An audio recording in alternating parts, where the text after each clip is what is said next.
Well, joining me now is Jeff Cavins, Minnesotan, Bible scholar, someone who has traveled the world really helping people of all walks of life find faith and stay in faith. Thank you for spending some time with us on this. It's good to be with you again.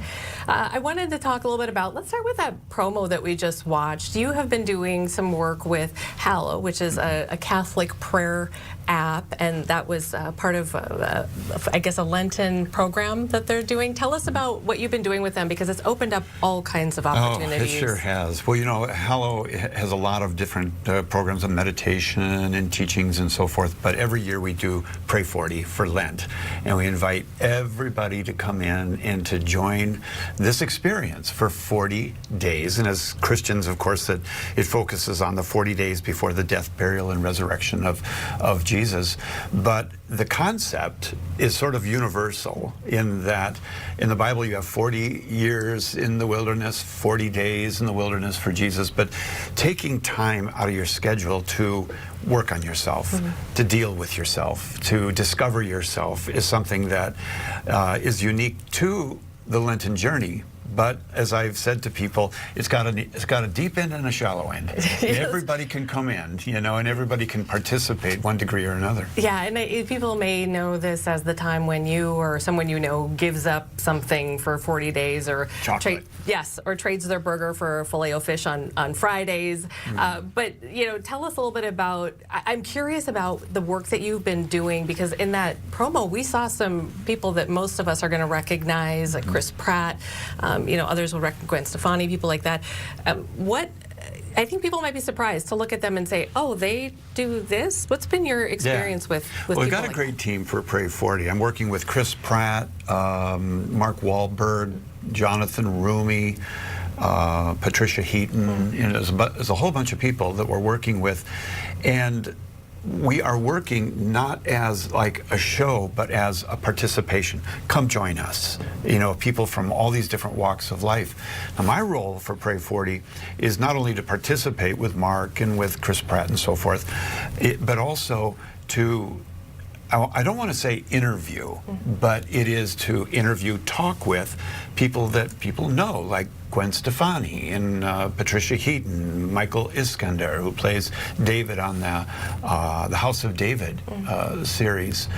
And we have Lauren Daigle, and just a number of really interesting people. And what I have discovered in that is not only new friends, but people who are just like you and me. I mean, just like you and me, in the same desires, the same anxieties, the same goals in life, same fears.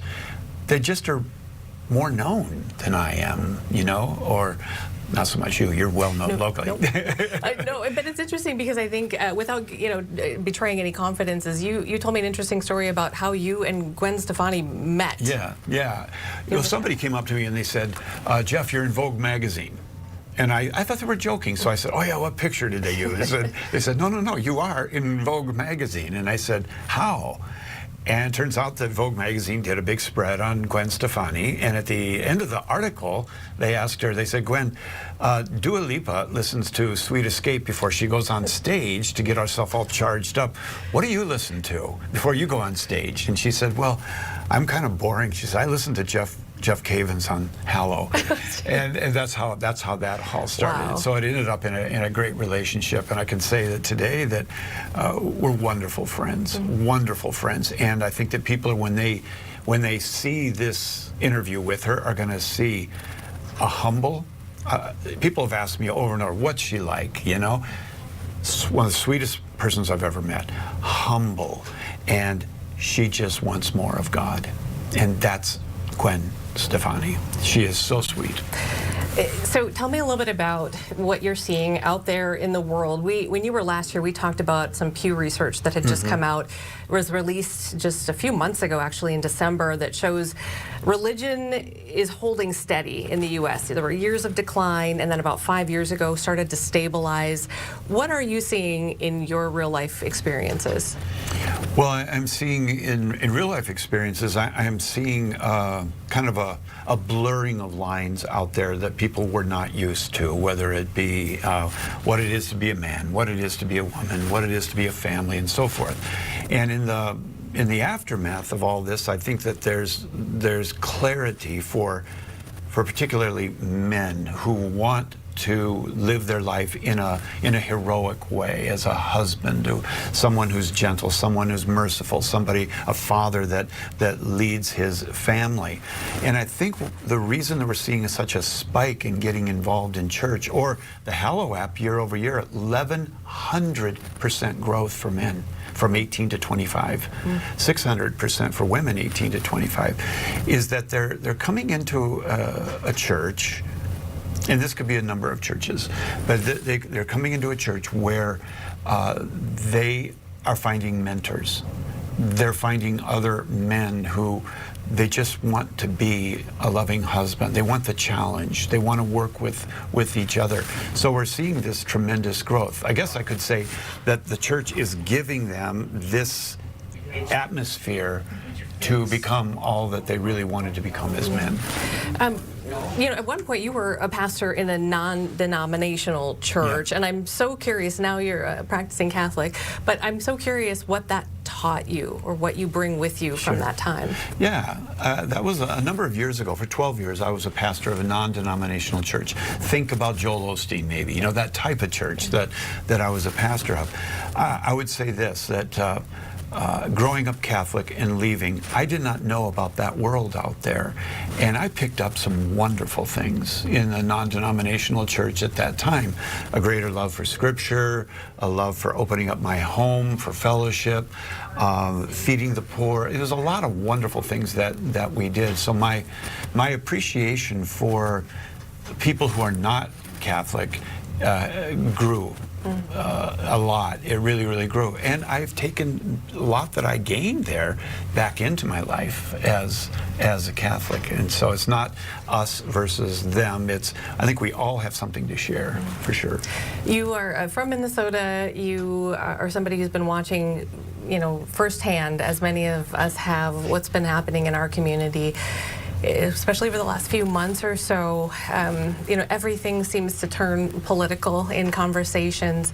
What advice do you have, or how do you help people navigate feeling like maybe their core values are being attacked or compromised, and that could go across the spectrum, really? Mm-hmm. Well, I think that you're right. There are a lot of people out there that feel that their values are compromised, and they don't know which direction to turn. I think sometimes ideology gets in the way and becomes the most important thing, even over the way we treat each other with dignity and respect for one another. And I think pulling back, slowing down, and for me as a Christian, I may disagree with people out there, but I have to act as Christ. I have to be kind, and I have to be loving, and I have to be gentle and patient with people. And I think that's when we are going to come together and begin to solve some of the problems. But we need to see the humanity in one another, and treat each person as they are, which is they have infinite value. Every person created in the image and likeness of God, and I, as a Christian, I must treat you that way completely.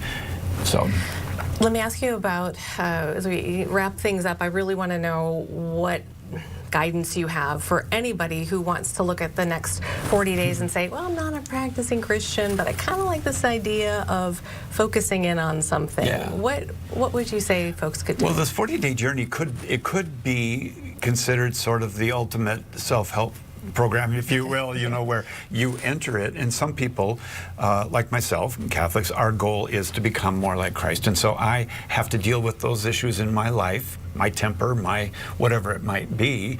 I have to deal with that. I've got 40 days to deal with it.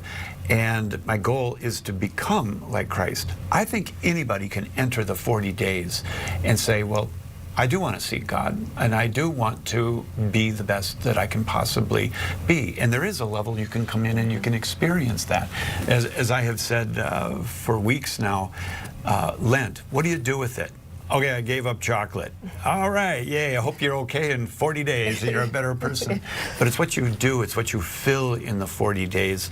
And what I tell people is, don't go it alone. join us. Just join us and just see where you go in it, and maybe God will lead and guide you, and you'll find what you're looking for. And if it's not a God, it could be peace or whatever it is that maybe you're searching for. It could be dealing with your anger or jealousy or envy, which splits families apart, you know. Yeah, you're right. Yeah.